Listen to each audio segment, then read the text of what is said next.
Hello team, welcome back to Technique Tuesday. So this week I'm going to take you through a box pull-up, which is a scaling option we use to help people get a strict pull-up. Now, for us, we prefer to use the box rather than using a band, because firstly, you don't look like an idiot bouncing up and down with a band off the bar. As fun as it might be, you're not actually going to get any closer to getting a pull-up if you're going to use that as an option. And the reason for that is when you do a pull-up, what we tend to find most people struggle with is they struggle with the bottom portion of a pull-up, that initiation.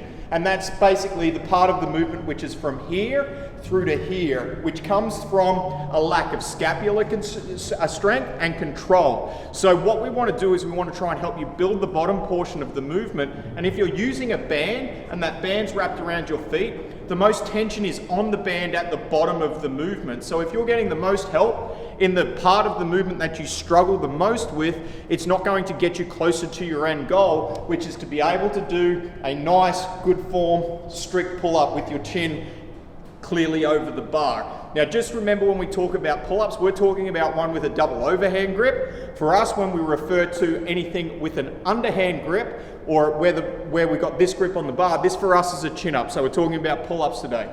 So the option that we use a box rather than using a band. And there is two ways we can set up for this. Each has its own advantages and disadvantages. Option one is for us to set up facing the bar with the box behind us. And the way we set up for this is we go shoelaces on the box, knees over the edge, double overhand grip at the bar, and then when we're pulling up, we're pulling from our pinkies, elbows down to our rib cage, chin all the way over, and then all the way back down. What this allows us to do is it allows us to use our feet to help ourselves through the part of the movements that we're struggling with, and we can moderate the intensity and the drive that we're getting through our feet. Now, one of the advantages of this compared to the second way that we're going to do it is that by having my feet up here, I really can't apply too much pressure with my feet. I can only apply a little bit, which will help me through those sticking points.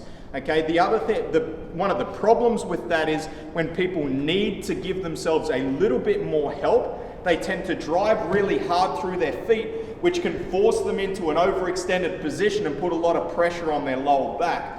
So option two, if you come around to the front, is where we set up facing the box.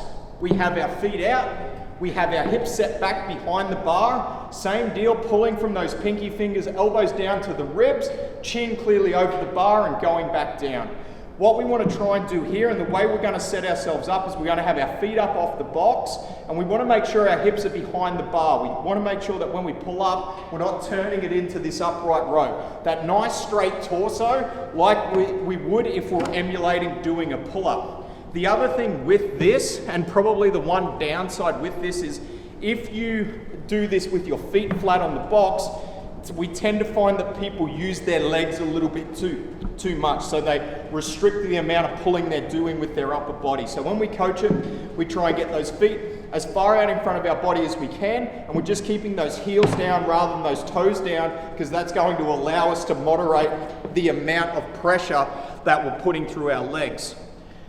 That's the box pull-up. This is what we use as one of our scaling options for the strict pull-up. That way you don't have to have a band wrapped around your feet, bouncing up and down on the bar like an idiot and not actually getting any closer to your goal. Any questions, as always, let me know. We'll see you next week. Bye.